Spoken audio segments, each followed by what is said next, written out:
أعوذ بالله من الشيطان الرجيم. بسم الله الرحمن الرحيم. يا أيها المزمل قم الليل إلا قليلا نصفه أو انقص منه قليلا أو زد عليه ورتل القرآن ترتيلا إنا سنلقي عليك قولا ثقيلا إن ناشئة الليل هي أشد وطئا وأقوم قيلا إن لك في النهار صبحا طويلا واذكر اسم ربك وتبتل إليه تبتيلا رب المشرق والمغرب لا إله إلا هو فاتخذه وكيلا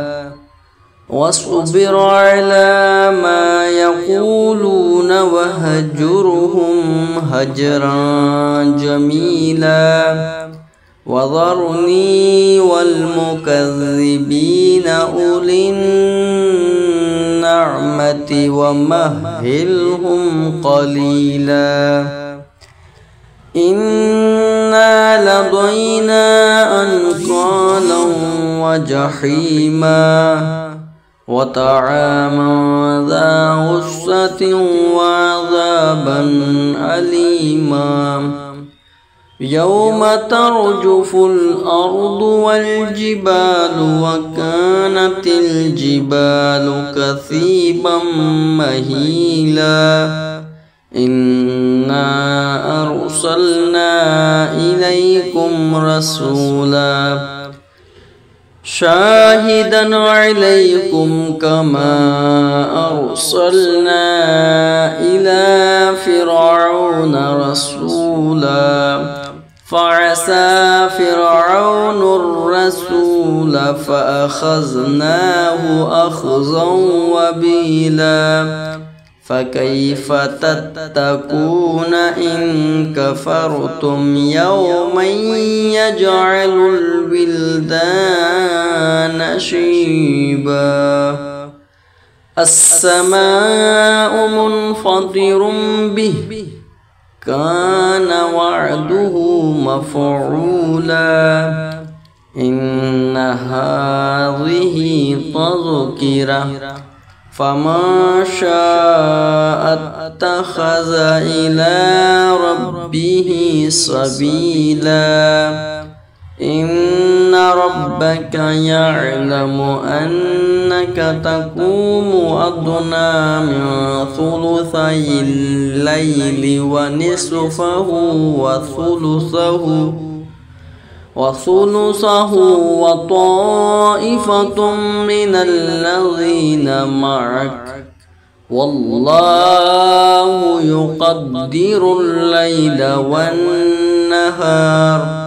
علم أن لن تحصوه فتاب عليكم فاقرؤوا ما تيسر من القرآن علم أن سيكون منكم مرضى وآخرون يضربون في الأرض يبتغون من فضل الله وآخرون يقاتلون في سبيل الله فاقرؤوا ما تيسر منه وأقيموا الصلاة وآتوا الزكاة وأقرضوا الله قرضا حسنا وما تقدموا لأنفسكم من خير تجدوه عند الله عند الله هو خيرا وأعظم أجرا واستغفر الله إن الله غفور رحيم. صدق الله العظيم.